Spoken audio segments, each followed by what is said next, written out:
Rəhman və Rəhim olan Allahın adıyla. Hər birinizi Allahın salamı ilə salamlayırıq.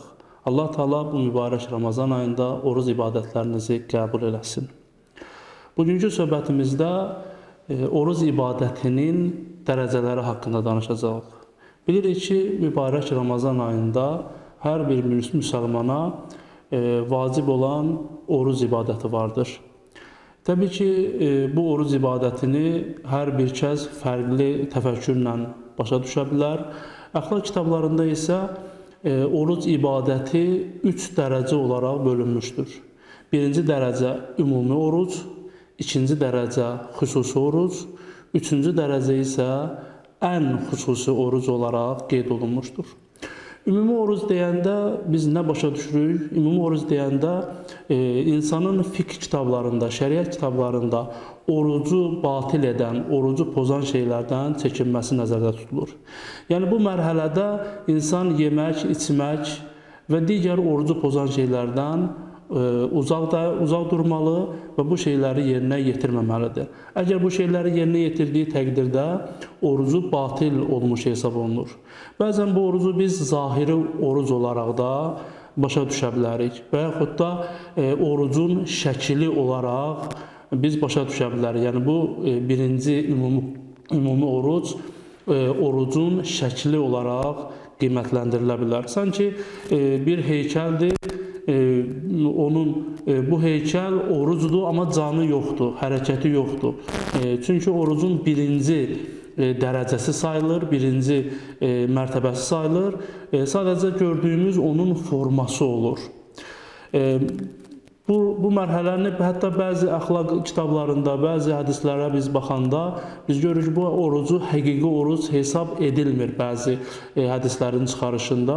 Məsəl üçün, Peyğəmbərimiz Həzrəti Muhammed sallallahu aleyhi və səlləm bir hədis şərəfdə buyurur ki, bəzi oruç tutanlar öz oruclarından yalnız aclıq və susuzluq faydasını götürürlər.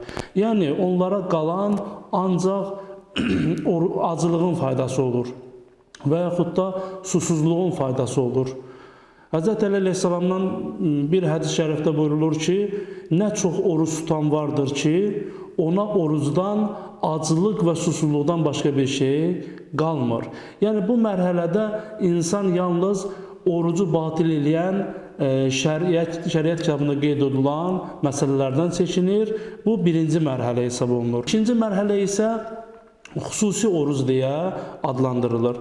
Burada yemək, içmək, şəhvani hisslərdən uzaq durmaqdan əlavə insanın gözü, qulağı, əli, dili və digər bədən üzvləri də günahdan qorunmalıdır. Əgər bu bədən üzvlərini insan günahdan qorumasa, ikinci dərəcə olan xüsusi orucu, yəni əxlaqi cəhətdən, mənəvi cəhətdən orucu batil olmuş hesab olunur. Təbii ki, bu birinci mərhələnin orucuna belə də bir xələl gətirmir. Yəni şəri cəhətdən orucu batil olmasa da, əxlaqi cəhətdən bu mərhələdə, yəni xüsusi orucda onun orucu mənəvi cəhətdən sınmış hesab olunur. Həzrəti Peyğəmbərimiz Allahın salamı olsun ona bir hədisdə buyurur ki, 5 əməl orucu batil edər. Yalan danışmaq, qeybət etmək, söz gəzdirmək, yalandan and içmək və haram olan baxışlardır ki, orucu batil edir. Təbii ki, yenə bu bir qeyd edirik ki, buradan məqsəd orucun mənəvi cəhətdən pozulması nəzərdə tutulur. Həzrəti Peyğəmbər başqa bir hədisdə buyurur ki, oruc bir sipər, qalxan və yaxud da qoruyucudur. Belə isə sizlərdən hər bir kəs oruc olduqda nalayiq söz danışmasın, cəhalət etməsin, onunla savaşan və yaxud da ona nalayiq bir söz deyən olarsa, ona fəqət bu söz desin. Desin ki, mən orucam, bu cür cavab versin, deyə Peyğəmbərimiz buyurur. İmam Cəfər Sadiq əleyhissalam bir hədisdə hətta insanın dərisinin, bədəninin, tüklərinin belə oruc olması haqqında buyurur ki, oruc tutduğun zaman qulağın gözün, bədəninin dərisi və tüklərin də oruç tutsun. Yəni, insan bütün vücudu ilə orucu hiss etməlidir. Necə ki, digər bir hədisdə İmam Sadiq əleyhissalam buyurur ki, oruç tutduğun günlər digər günlər kimi olmasın. Yəni, olmasın ki, digər günlərdə də insan bəzi lazımsız hərəkətlər eləyirdi, cəhalət hərəkətlər eləyirdi, nalayiq hərəkətlər eləyirdi. Orucda da onun bir fərq yoxdur. Fərq ondan ibarət ola bilər ki, acıdır, susuzdur. Amma insanın əməllərində bu fərq özünü göstərməlidir. İmam Cəfər Sadiq əleyhissalam hədisində buyurur ki, oruç tutduğun günlər digər günlər kimi olmamalıdır. Belə bir gündə cədəl etmə, yəni digərləri ilə söz güləşdirmə, öz xidmətçinə, öz əlin altında olan şəxslərə əziyyət eləmə və həmin gün oruç tutduğun günlər orucun vüqarı, orucun əzəməti sənin vücudunda zahir olsun, sənin vücudunda görsənsin. Başqa bir rəvayətdə buyurulur ki, bir gün Peyğəmbərimizin yanında bir qadın, oruc tutan bir qadın öz xidmətçisini təhqir edir.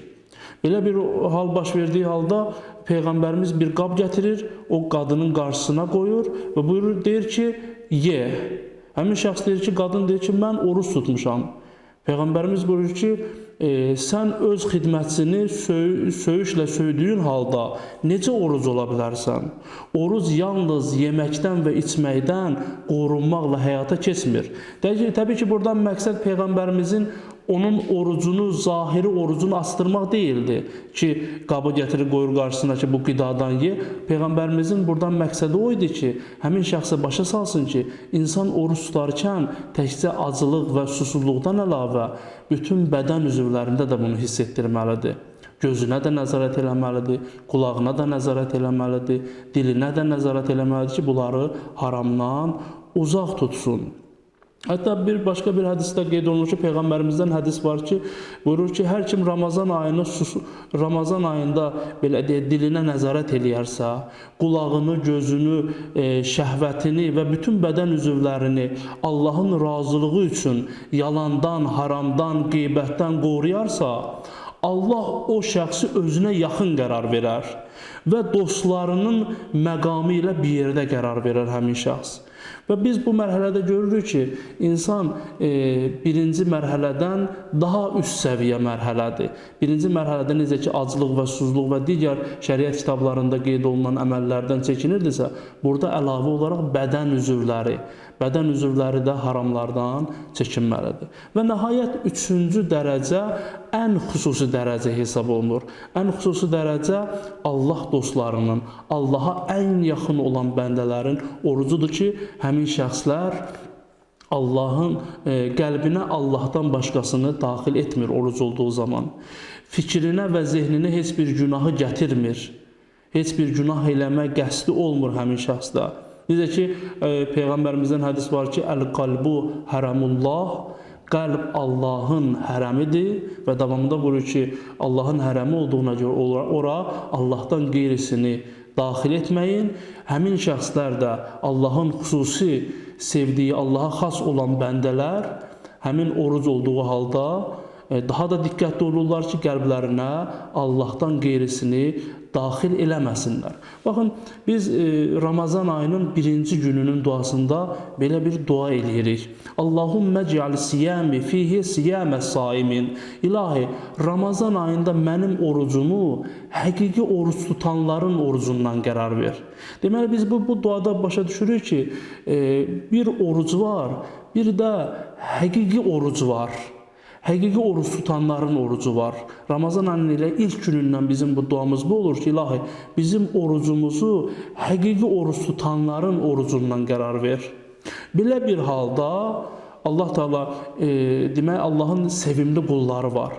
Allahın xas bəndələri var ki, bunlar Allaha yaxın bəndələrdir və bunların orucu xüsusi orucu olur. Belə bir hal üçün biz deyirik ki, Fatihə surəsində hər namazda deyirik ki, İhdinas siratal müstəqim. Bu ayəni biz hər namazda deyirik. İhdinas siratal müstəqim, yəni nə? İlahi bizi doğru yola hidayət elə. bizi düzgün yola hidayət elə. O doğru yol kimdir? O yol ki, həmin şəxslərə, həmin o yolda olan şəxslərə sən nemət vermisən. Biz Nisa surəsində baxırıq ki, nemət verilən şəxslər kimdir? Nemət verilən şəxslər Allah Teala Quran-Kərimdə buyurur ki, Allaha və Peyğəmbərə itaət edənlər, axirətdə Allahın nemət verdiyi nəbilər, yəni Peyğəmbərlər, siddiqlər, yəni doğru danışanlar, Allahın ayələrini təsdiq edənlər, şəhidlər və salihlərlə bir yerdə olacaqlar. Onlar necə də gözəl yoldaşdır. Başqa bir ayədə Allah Teala buyurur ki, Fəcr surəsinin 29-cu ayəsinin sonuncu ayələrində buyurur ki, Bismillahirrahmanirrahim, Fədxuli fi ibadi. Allah Teala mömin bəndəsinə, nəfsinə nəzarət eləyən, nəfsini ayaqlarının altına alan bəndəsinə buyurar ki, yəni mütməin nəfsə sahib olan şəxsə qiyamətin günündə buyurar ki, mənim bəndələrimin arasına daxil ol, mənim bəndələrimin sırasına daxil ol. Belə bir halda biz başa düşürük ki, deməli Allahın xüsusi bəndələri var. Və biz də bu Ramazan ayında orucumuzu çalışmalıyıq ki, ilkin mərhələdən, yəni ümumi oruc mərhələsindən xüsusi oruc mərhələsinə daşıyaq. Xüsusi oruc mərhələsindən daha xüsusi oruc mərhələsinə daşıyaraq Allahın sevdiyi, seçdiyi, yaxın, xas bəndələrindən olaq. Belə bir halda, belə bir oruc insan belə bir orucu tutduğu halda, belə bir oruc ibadəti yerinə yetirdiyi halda, belə bir hədis bizim qarşımıza çıxır ki, elə xas oruc tutanları üçündür.